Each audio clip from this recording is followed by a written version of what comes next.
Comment pouvons-nous comprendre ce que le psalmiste exprime dans le psaume 84, verset 6 ? Heureux ceux qui placent en toi leur appui. Ils trouvent dans leur cœur des chemins tout tracés.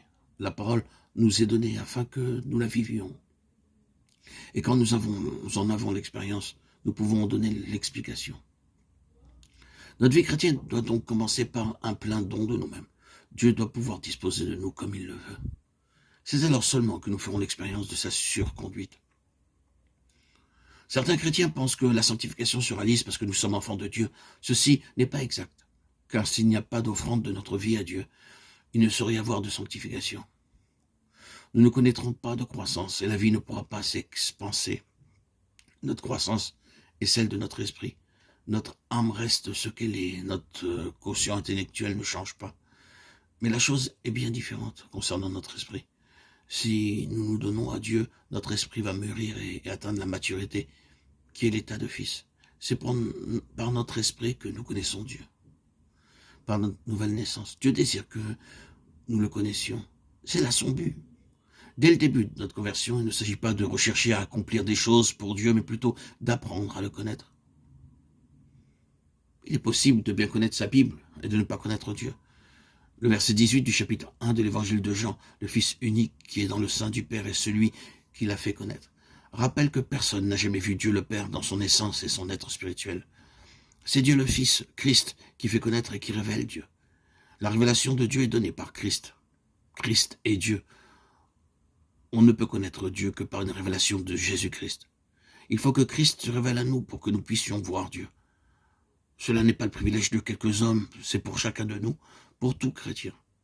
Si nous parvenons à la fin de notre vie sans cette connaissance intérieure par le Saint-Esprit, nous aurons manqué le but de la rédemption. Il serait normal en vérité qu'un père ne désire pas que son enfant le connaisse. De même, en ce qui concerne Dieu, il n'est pas venu en vous pour que vous n'alliez pas en enfer, mais pour que vous le connaissiez. Le Seigneur a dit à Nicodème, si un homme ne naît de l'esprit, il ne peut voir le royaume. Dieu lui-même est le royaume. C'est un royaume où l'on trouve richesse en plénitude.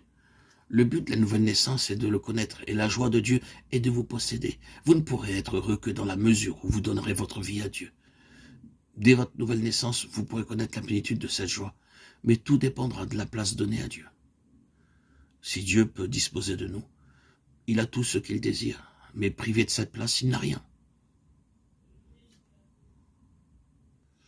Il convient de rappeler ici que notre âme a été rachetée, mais n'est pas sauvée. C'est au prix élevé de sa vie et par son précieux sang que le Seigneur Jésus-Christ a racheté notre âme. Dieu va s'employer maintenant à sauver notre âme.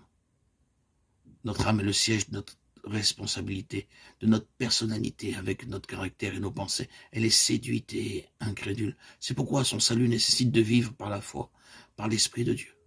Vous ne pourrez jamais connaître Dieu en dehors d'une vie de foi. Il ne s'agit pas simplement de croire au Seigneur. Tous les hommes qui sont sauvés ont cru au sacrifice expiatoire de Jésus-Christ.